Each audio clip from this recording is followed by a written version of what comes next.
In this Autodesk Fusion tutorial, I'm going to show you how to draw the Einstein Hat Aperiodic Monotile. This is an interesting shape that can be made from hexagons, but when you use it and its reflected shape, you can tile an infinite plane aperiodically. This was discovered a few years ago and it made a lot of buzz. And I've always wanted to design one in Fusion so I could 3D print and make cool wall tilings. The structure of this is quite simple and it can be made with 3 hexagons. You need 2 additional hexagons to be able to make the reflection of the Einstein Hat Aperiodic Monotile. And so let's get started on how to do that right here in Fusion. First, select Create Sketch, click this plane, then select Create Polygon, Edge Polygon. Select the line type as construction line, select the origin, click, drag out, and then click again. At the top of this hexagon, click, and now we have 2 hexagons and then 1 more hexagon by clicking here and here. This is enough to draw the original Einstein Hat Aperiodic Monotile, but we also need its reflection. So let's draw 2 more hexagons.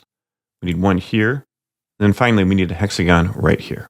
Now press L for the line tool and turn off construction lines. We'll draw the Einstein Hat first. Start at this midpoint, draw over to the origin. Sometimes your line tool will end, but just click again. And make sure that you're clicking and hitting these blue squares. That way everything is constrained properly. Click from here to the midpoint. From the midpoint out to this center point, straight up. Click over to this edge. Short line down to the midpoint.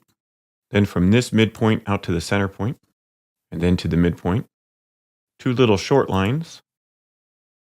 And now we finish off the Einstein Hat Aperiodic Monotile by clicking from this to the center down to the midpoint.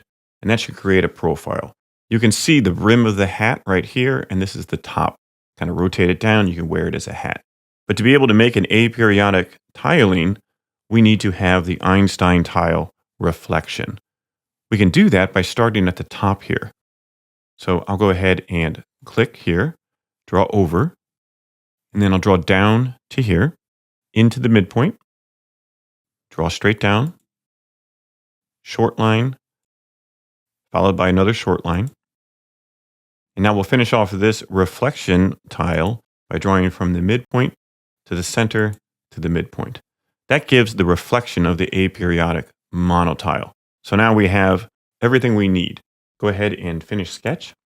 And this works better if we are able to make components. So I'm going to switch from part design to hybrid design by clicking the pencil, then select convert. It's okay that this sketch is at the top level. I'm going to make a new component, call this Einstein Hat. Press E to extrude, select this piece, 2 millimeters, press OK. The sketch is hidden in Autodesk Fusion automatically. Click the eyeball to reshow the sketch. Now we can see this sketch again, but we don't want to make the body inside this component. Activate the top level component, right click New Component, call it Reflection Hat. Then press E to extrude, select this profile, type 2 millimeters, and OK. If I hide the sketch and then select the top level component, you can see that we have both tiles. We have the original Einstein tile and its reflected monotile. We can use these to make huge aperiodic tilings. The easiest way to do this is with clusters called meta tiles, and I'll show you how to make those in a future video. Hopefully you can make your own Einstein tile and reflection so you can 3D print them and make all kinds of cool, fun puzzles. Happy 3D modeling.